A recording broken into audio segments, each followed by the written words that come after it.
So this is going to be an overview on spectroscopy in general. And really the three pieces of spectroscopy that we're going to use in organic chemistry are infrared spectroscopy, which you're looking at right now, NMR spectroscopy, and then mass spectrometry. So the idea with all these methods is really to take a look at the data that you get from a compound and see if you have made the correct compound, or alternatively, if you don't know what you've made, the idea is to identify a compound based on the information given. And so what you can glean from infrared spectroscopy is information about the functional groups present in a molecule. We're looking at ethanol here, and really there's one major functional group in ethanol. It's the alcohol group. This OH stretch shows up as a dominant peak in the IR spectroscopy. Then we also have smaller stretches that are also of interest. These sp3 hybridized CH stretches will show up around 3,000 wave numbers, give or take. And then you have a CO single bond stretch that shows up down here. The details are a bit beyond this particular video, but what you do need to know is that this is a measure of frequency and therefore a measure of energy. So higher energy stretches are toward the left and lower energy stretches are toward the right, and this is a measure of how much light is getting through. What we are doing is shining infrared light onto ethanol, and we're seeing how much gets absorbed. So the longer the peaks are, the more energy is being absorbed. In NMR spectroscopy, we're doing a similar idea. We're shining radio waves on the molecule, but we first put this molecule into a superconducting magnet, and then we shine the radio waves on it, and we see how the molecule responds, and everything about the spectrum conveys some information. This axis, the x-axis, is once again a frequency axis, which again correlates with energy, although here it's more useful to think about this axis as correlating to what sorts of environments the protons we're looking at are in.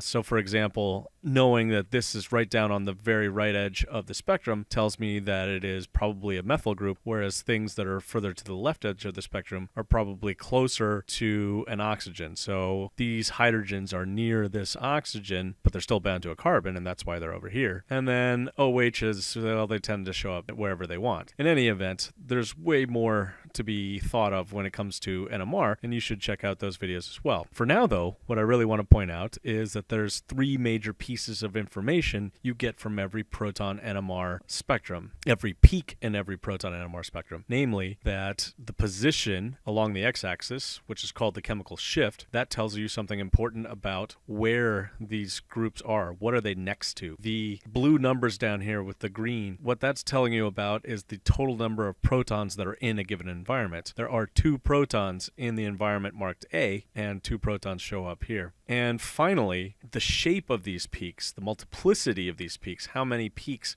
are in each set of peaks called the signal. So here there are 4 lines. This is a 4-line signal. That tells you something about how many neighbors there are. So A, because there are 4 lines arranged in this quartet pattern, has 3 neighbors, and therefore this is specifically next to B. So I get what's nearby, sort of the environment information from the chemical shift. I also get how many peaks are in this environment information from the integration. And finally, I get what else is nearby information based on the multiplicity. The fact that this is a broad lump is kind of a special thing. We'll talk about this a little bit more later. All I've done here is change the solvents. So one thing that happens when you start taking all these spectra is that there are other peaks that will show up. Real peaks, because there are other compounds present. I'm taking this in a sample of DMSO D6, and this is the water that's dissolved in that DMSO D6, and this is residual DMSO present in this sample. So these peaks are not part of the stuff, and almost always when you are looking at real spectra, you will have this sort of situation. You will have peaks that are real and part of your stuff, and you will also have other peaks that are along for the ride, either the solvent you use to dissolve your sample or other impurities. So one thing that's interesting is when you change the solvent, the location of these peaks can shift somewhat, and in particular, this OH peak is extraordinarily variable. It was a broad lump down here, now it's a triplet up there. Because it's a triplet, it changes the shape and appearance of this peak, which was a nice clean quartet, and then now is something somewhat more complicated. But anyway,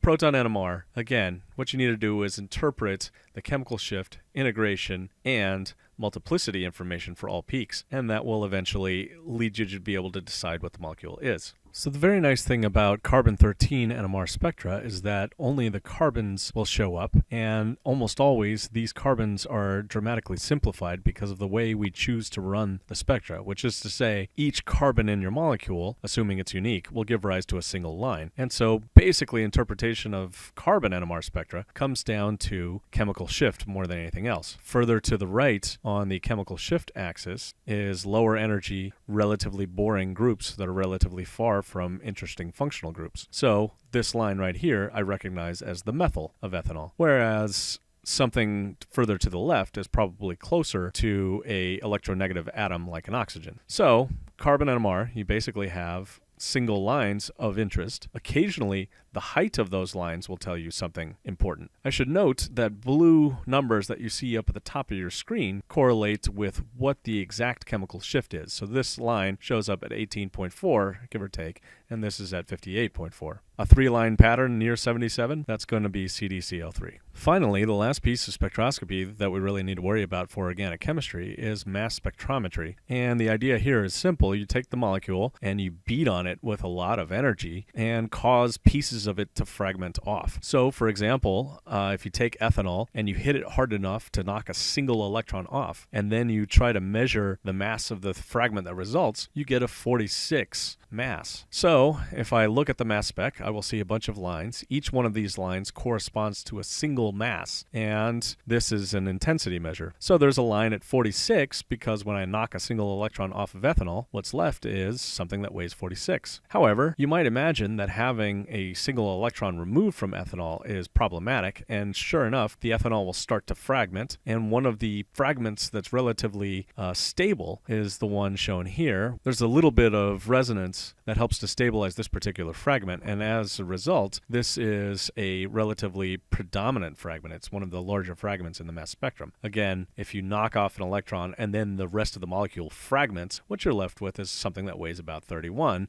in this particular case, giving rise to that line. If instead the OH group falls off, what's left behind is worth 29, and you'll see evidence of that showing up in your mass spectrum. Every single one of these lines can likewise be justified by knocking certain fragments off of ethanol. So, to sum up, spectroscopy is going to be about interpreting these three pieces of evidence more than anything else. The infrared spectroscopy, which tells you about functional groups. Proton NMR and carbon NMR really work together as NMR in general, although you'll find that proton NMR is probably more valuable to you in terms of piecing together the structure, and carbon NMR is really only valuable for learning the molecular formula of the carbons and or interpreting functional groups as well. Finally, mass spectrometry is really valuable for figuring out the molecular weight of the compound of interest. This particular line, the one furthest right, is almost always going to be the one of interest to you.